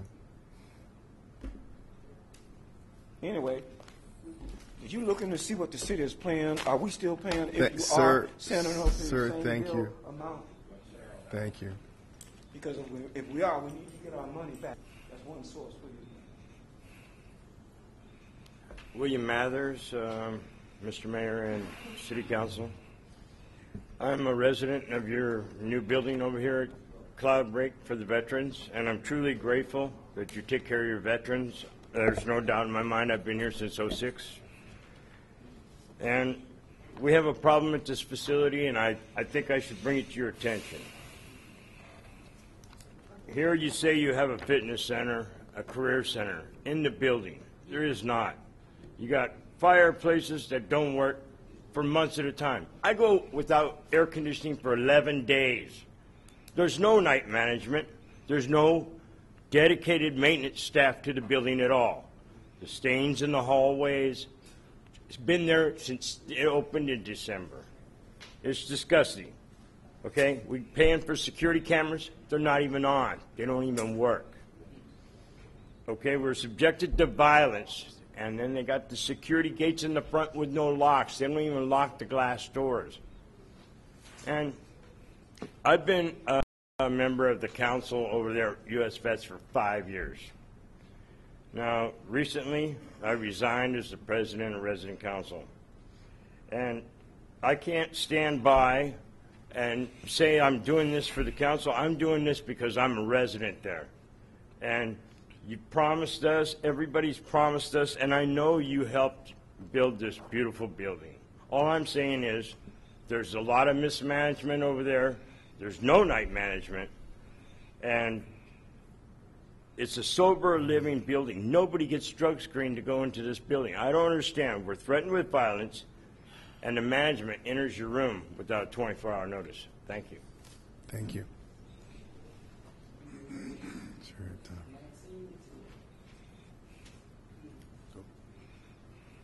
Good evening, Mayor, Mr. Mayor.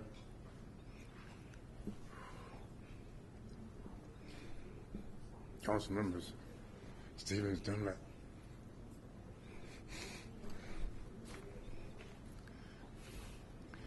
Mr. Davis.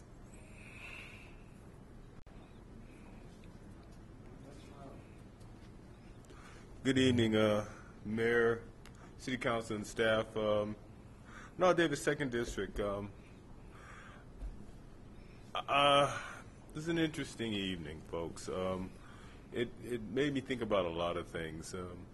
I recall I came up several months ago, and I talked about voting in Inglewood and how it's a goat that I always go to, I guess, about how low it is and how I said, you know, the voting rates in the city pretty much affect who you elect and their modus operandi. If instead of 7 to 10%, we had voter turnouts of 30 or 40%, that city council, they may be the same people seated, but they'd have a different je ne sais quoi, I guess. And I still maintain that's the case. Folks, I don't want to be negative anymore. I never really consider myself to be negative at all. I'm always trying to find that silver lining. And well, folks, maybe we need to be a little more critical of ourselves. In fact, Mr. Happy gave me an excellent segue. He said you guys are acting like Republicans. In my humble opinion, not hardly. If this was a Republican town, ask yourself, would we be in debt up to our necks? No, we wouldn't. They don't roll like that. In fact, find a town that's dominated by Republicans, conservatives, that's ready to go into bankruptcy. San Bernardino. San Bernardino. One. Okay. I said find one. You found one. Right. My hometown was not Republican. Staunch Democrat. All right. And you see, people, I know, Mr. Davis, we're the one with problems. We need to get past this partisan foolishness and election grandstanding, real or imagined or otherwise, and let's get to the business of saving our city. Because I don't want to join the ranks of the failed. And we have the people, we have the talent to get out of this situation. We're just going to have to make hard choices. We've already made, this council and the staff have already made hard choices. And it's not over. So I say let's circle the wagons and see about how we can start bringing money into this town and how we can, enhance our business already here. And with that, folks, hey, I'm gonna keep on praying for you. I'm in Inglewood to stay. I'm pretty much marooned. So I'm gonna try to make where I'm at as comfortable as possible. You have my support until I have no choice but not to support you. Thank you. Thank you. Good evening, Mr. Mayor, Council Members Stevens, Dunlap, Morales, Franklin. My name is Paul Scott. I've been a director of an Inglewood Cannabis Club for over 13 years. I humbly come before you this evening, someone who has lived with AIDS for over 20 years. As someone who is dedicated to the life of other people with chronic illness and terminal diseases. As you know, the Inglewood Wellness Center was the first cannabis collective in all of Southern California. It's history within those walls. Nothing existed prior to 1999 but Inglewood.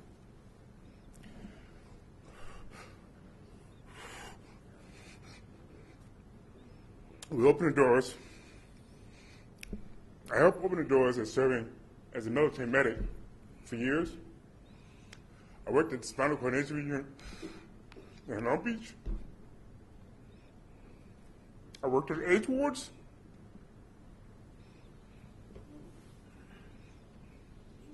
And I became one of the people taking 20 pills a day.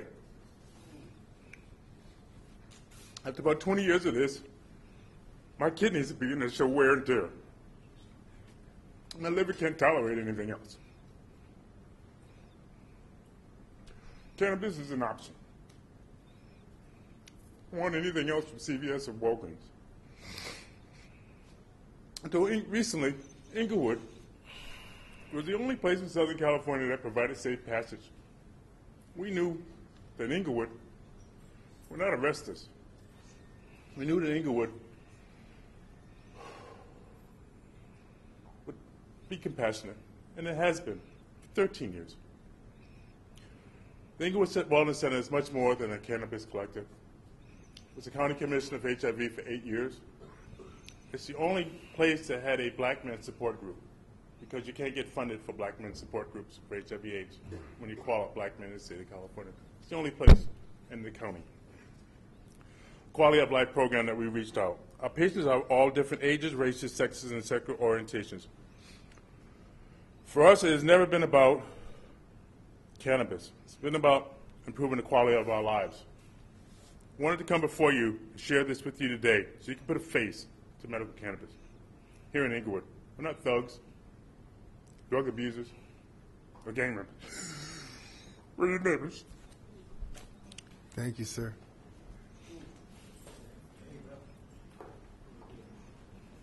Good evening, James Castro, Public Services. I'm the general manager for the new trash hauler.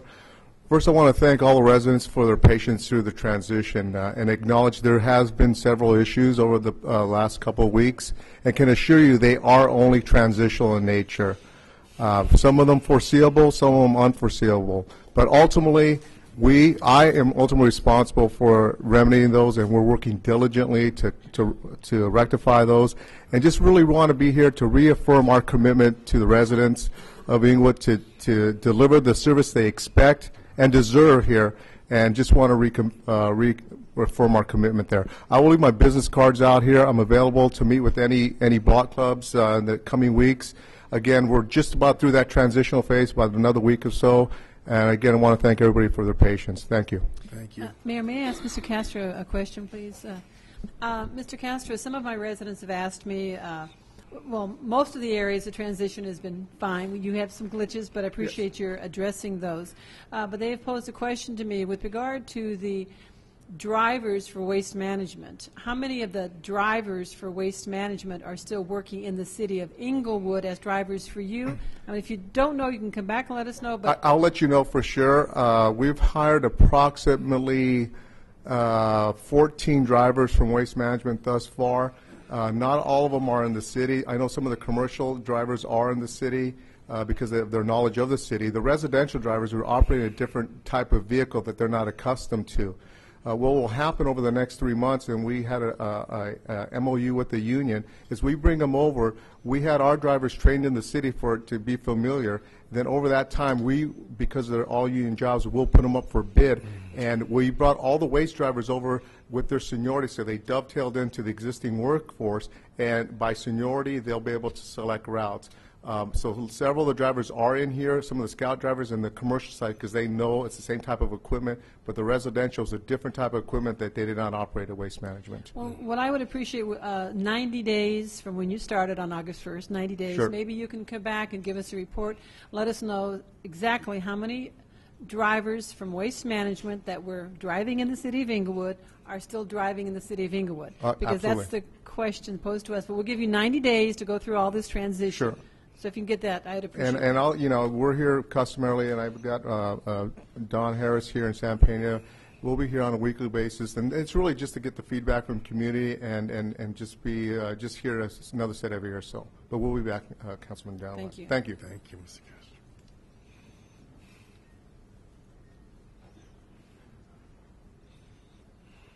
Good evening, Mayor, City Council staff, once again. My points this evening will be upon we've been talking about the air conditioning in this building for the longest, and we've been arguing back and forth, and we've lost the point of the whole argument is about the citizens that are suffering through the heat. Now, I would just like to know, is there any end to this situation? Are they getting their air conditioning? If not, can you all pony up to help our District 1 manage, the councilman to get the air conditioning? Because at the end of the day, you're all here to do city business. And you're all here to represent one city, and it's Inglewood. You're all here to help whatever the emergency is. Hey, you're all going to have to be like Superman, come to the rescue of those residents because, I understand. Maybe that's not, everybody's, but there is a situation, and we're arguing over something that just to me doesn't make sense. I know this building is old. I know that this building needs repair every day, So my thing is, like I've always said, communicate. Let's do it with some, just let's be mannerable about it. Let's, let's stop the the back and forth, and let's just help the people. That's what you were elected for. Help the people.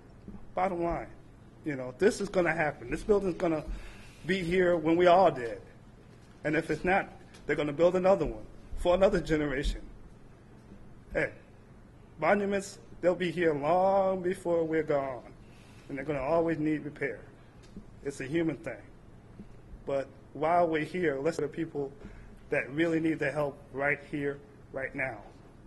Because people only here for a short time. These buildings, unless there's an earthquake, they're gone. Thank you.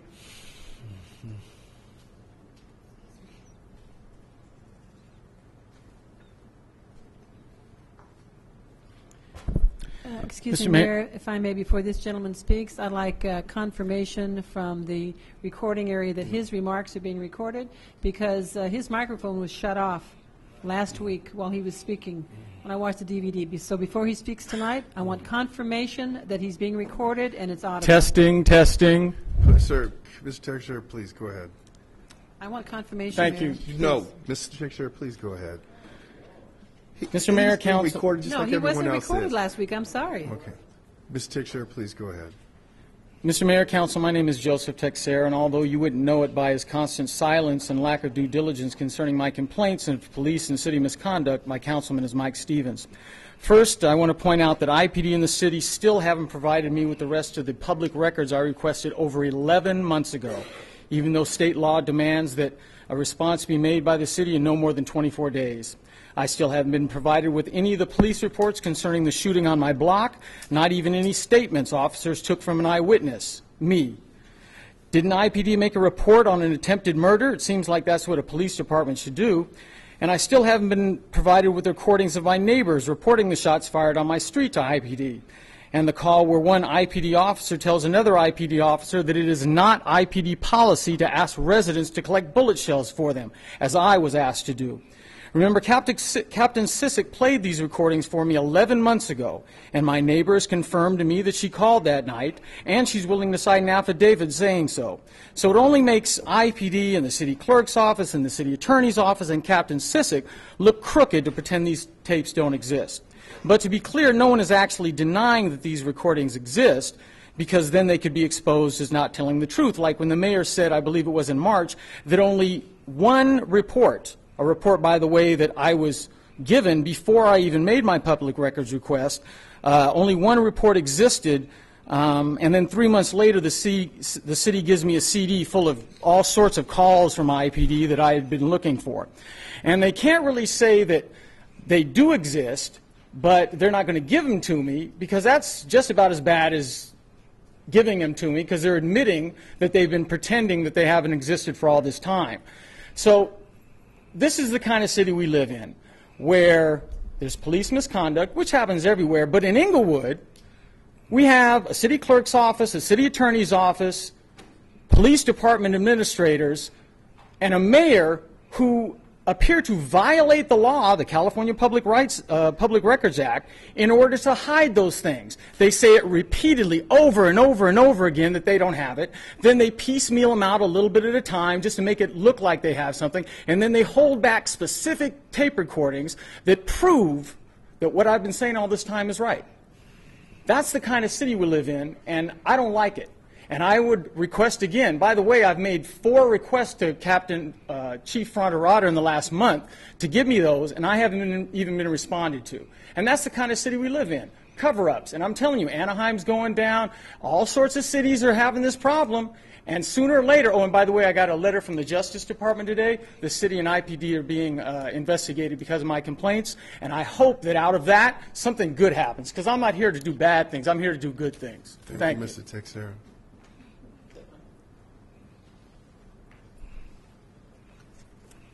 My name is Diane Zambrano, and for the record, I don't come here for playtime on television. You see, some of us have been here since before most of you have been here, when there was no television. We happen to love the community that we actually genuinely live in. We actually do not tell him if he's bothering me, I'll let him know. You know, the thing is, we keep on getting responses from you all the wrong times instead of the right times. I originally planned on discussing the environmental impact report from LAWA. However, most of you have failed to do that. We are the community most impacted, and guess what? How many of you have actually, well, picked up a real copy and looked at it? This is just one volume. But you know what? You've so ticked me off, I'm not going to discuss all that. How about that? Here's the deal. You're supposed to be acting like adults, and instead, some say there's council majority. I'm going to call it what I see it. Puppets and bobbleheads. That's the bottom line. When one of you yells at the other one, at least two more, 1, 2, that's this many for the two who can't count over here, should respond and tell that person to not act like a, oh, I don't know, sandbox bully. That is inappropriate. When that staff issue came up, you should have asked for a clear explanation and eliminated all of this gobbledygook and this little political, gosh, I'm bigger and more important than you garbage. Because here's the deal. When you sit here and you say you're here about this community, when I look at your salaries online, I say, tell me another load of garbageola. Because you know what? You can go on the controller's website and find other cities of equal population, and not a single one of them except, well, let me see, would that be those other cities going bankrupt? Where the council takes the salary that they do. That would be this 5. So don't tell me you care about this community. One of you's taken home a significant pension already. And oh, by the way, didn't you say we don't participate in CalPERS? Funny. CalPERS thinks we do. That's another website we can all look up. We have 44 employees from the city of Inglewood making over $100,000 in retirement pensions. Guess how that happened? That's right, 5 people, whether this year, last year, or the year before, gave raises that made that possible. And all that gobbledygook about not spiking, just go on 2010, you'll see a truckload of spiking. Who was managing then? Apparently not the ones that are getting paid to do it. And I'm not talking to this corner. I'm talking to the 5 who've been taking salaries. And guess what? When we look at the one who hasn't been here since 2010, don't blame him for what you all did. You did it.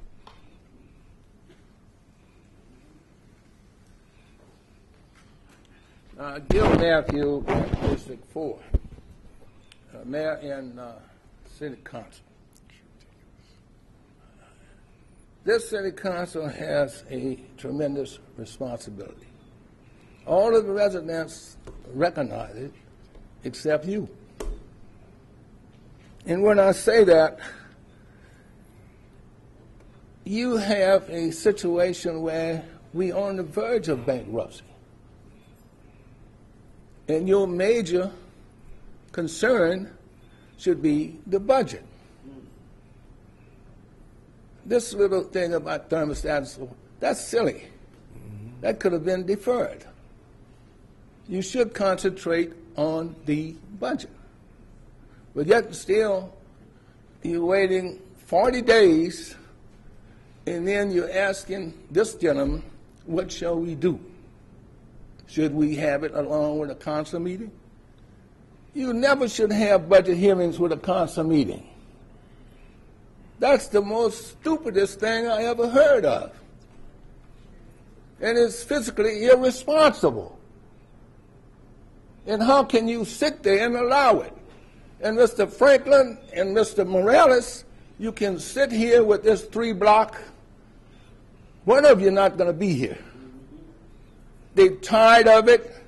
I'm tired of it. And I still say, where's the money? And you better find it. You're going to find it. And I hope that we don't fall in a situation with Linwood. The gentleman went to court, found guilty, never went home. He's waiting a sentence on the 27th of July, 2 of them. He thought he was going home. Bailiff said no. They're there now. They're still there now, no bail. What I'm saying is, don't ask this gentleman here, what shall we do? How shall we have it? Oh, let's have it 3 times, and then what we do is we put it with the council meeting and we shorten the agenda. No, you should have it in Community A. You should sit down there and explain to people what is a success agency, what happened to the money, what are your liabilities, how much you have to pay, and don't tell me with this recognized obligation payments what has not been approved. I know something has not been approved, okay? But you won't say it. You mute. It's on the internet. I don't know why you mute. It's no secret. And that $18 million, you paying yourself back with your own money. Do the math. $600,000 a year divided into $18 million, you're paying back with your own money. You haven't made a dime. Thank you, Mr. Matthew. Hi, Inglewood family. I was by the senior center on the way over here, and they got the electricity hooked up to the pole there. Edison got their job done, and so hopefully we'll get that kicking over there in a day or two, if everything else goes okay. Well, we're talking about that. Well, Dorn was in here. Ralph's got a long memory, so he'd probably remember. As far as I remember, there was an approved amount of money for regular air conditioning to go in that building. And it seems like after Dorn got out of here that it got lost with all the 60-day thing and, all the other stuff that happened around here. So I don't know how we can research that, but it might save a lot of time and everything, and let's get through this summer first. It was my thought when we had that meeting up there a couple of weeks ago or 3 weeks ago, whenever it was. And anyway, last night I was over at that Fur Studio over on Hyde Park Boulevard. They had a LA Conservancy meeting over there, and I just noticed it was in the neighborhood, and I got the email on that, so I went by just to see what's going on, and they were talking about all these different historical buildings in the Southern California area that they're working on. And then like Chris Mercer, the guy that runs that place, he has showed me a picture. He's got it that he had already planned the stuff over here for the train station, and then a senior building and stuff. And that's like a freebie job or something, the way I understand it. But hopefully we can get that sped up faster than what I heard in here the other night whenever they were talking about 38 months to finish a senior center. So hopefully we can get that on a fast forward somehow. And let's get that air conditioning first, okay?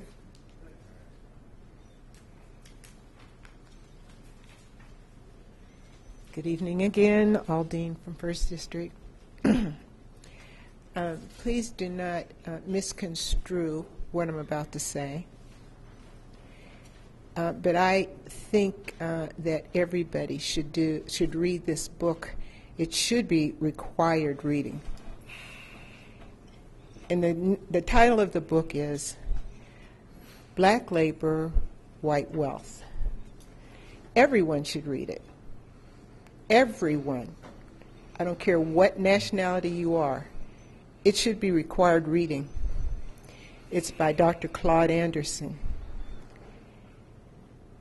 It's all about agendas that started when they brought my people over on the boat. And that was initially to keep us down. Little games have been played to make us think that we've gained equality. But as soon as they saw we were going a little bit too far, it slapped us down again. It worries me because I came to this city when it was Just beautiful, fabulous. That's why my husband and I wanted to raise our children here. The agenda that has been perpetrated on certain groups has got us to this point. We are almost like a barrel full of crabs. One gets up, pull the other one down. Wake up, people, because we're all on this little blue ball together. This is just a little tiny city, but it could be beautiful if we all put our minds to it. Come together, not argue back and forth, not have certain agendas and voting to get your will done, and to heck with everybody else. It's more important than you realize. And time, in this book, the author said that if we don't have it together by 2013, you know, we're almost over the hill. I don't want to agree with that. I know we're very intelligent, all of us, but we're not using our intelligence in the right way. So it's just a warning, and I also hope that you take me seriously about reading this book. It's called Black Labor, White Wealth. Thank you. Thank you.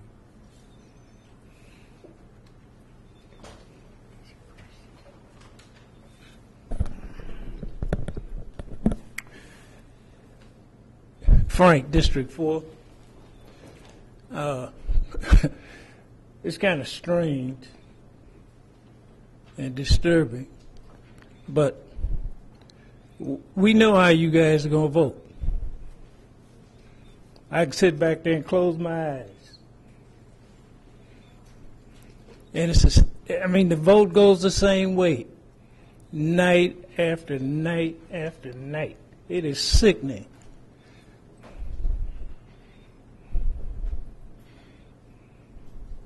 I think a couple of people have been here too long. Just plain, simple, too long. They got set in their ways. They go along to get along. That's not why we voted for you guys to be here.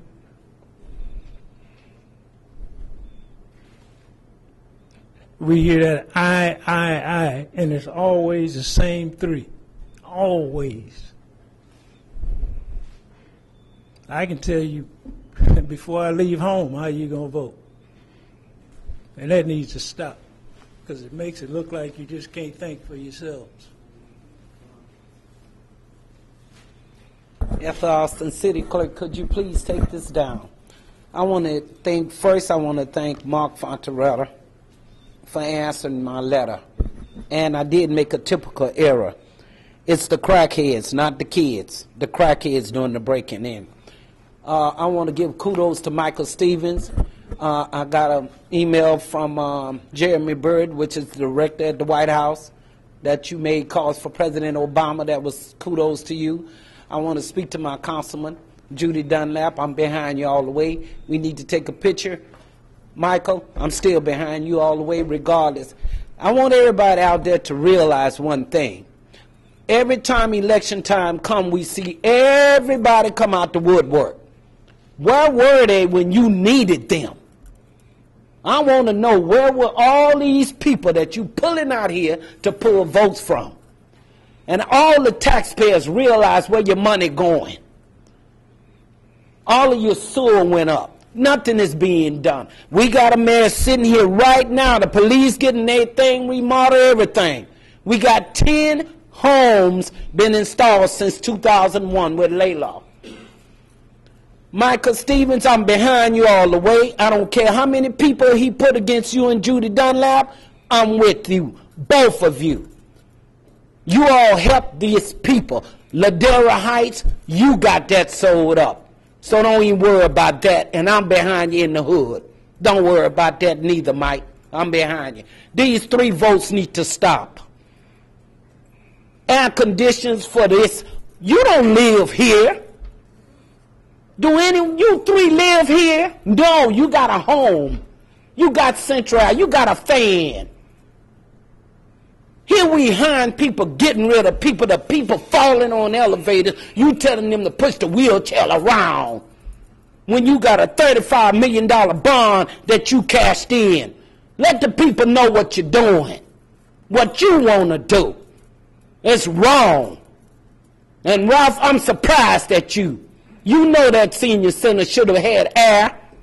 They're over there dying and getting stuck in elevators. And you going to vote with him? Everybody looking at you. You're the one that we pushing. I'm surprised at you. Stop this 3 votes. And Mike and Judy sitting here trying to run this city. Cut it out. There are old folks home, all these people is dying and with heat everywhere, and you know you don't live on the 9th floor. You don't need no citrus. Then you're going to turn around and contradict yourself and so that it's not air separating in each room. Then you turn around and lie and say, oh yeah, it's not air. Oh, got Harry up here lying too. It's motion. Motion means don't come in this building. Ethel, thank you very much. Please. Time. And stop talking down to us. We pay the taxes. It's not you. Ethel, it's us. Ethel. We, taxpayers. Ethel, thank you. It's time. Mr. Mayor, City Council, staff, friends, Romans, Inglewood areas. Wayne Spencer, Spencer for Hire Security. This week, Sunday, is our Jamaica Independence Family Celebration Day, as recognized by the City of Inglewood. I want to thank you all for that recognition. Sunday, did I say Sunday? Sunday, the 26th, yeah. Mr. Stevens, I want to thank you for your hard work in making sure this stuff got the proper permitting was done and getting it through. Mr. Mayor, Councilwoman Dunlop, and Mr. Franklin, just want to thank you guys for all you put into it. But I'm in a celebratory mood today. Thursday, it just came to me. I woke up this morning and I realized the 23rd of August, this young man will have been doing business in this great city of Inglewood for 30 years. Can you imagine that? 30 years. Imagine how slim I was 30 years ago. I weighed about 220 pounds when I first came here. But I just want to thank everybody. Oh, the Honorable Eloy Morales, sir. I just want to thank you also for your comradeship and stalwart work. So anyway, just want to thank you all. Have a good one. Thank you, Mr. President. Close public comment. We're going to recess back to closed session. Mayor, before we recess, I'd really like to put some information on the record with regard to the LAWA, the environmental impact. In fact, could we ask Ms. Sembrano, could you give the day and the time of those that hearing? It's very important that Inglewood residents, specifically North Inglewood, attend that. So if she could place it on the record, I'd appreciate it. Then I just have a quick comment for our city manager on the same topic. I know there's like 3, but the first one coming up, if you could do that now. Saturday at the Proud Bird at 10 a.m.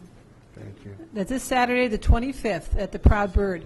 It's tremendous impact upon North Inglewood. They're planning on moving the runway 200 feet, which will impact North Inglewood, which has never been impacted before. With regard to the airport, we've never had a single home in the noise contour. That may change. Mr. Fields, I'd like to know if a letter has been sent from this city regarding opposing the move of that runway to protect our community. And in addition to the letter being sent to place in the public record, I'd like to know who on staff is going to be going to represent the city in opposition of this expansion and moving of the runway.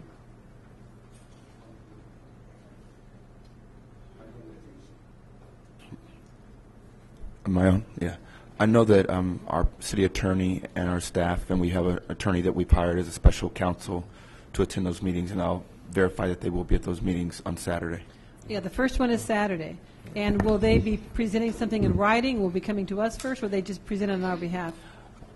At this point, I know that the city attorney the special counsel was hired by our city attorney, was reviewing the document. I haven't been told that there was going to be a proposal to either oppose or support at this point.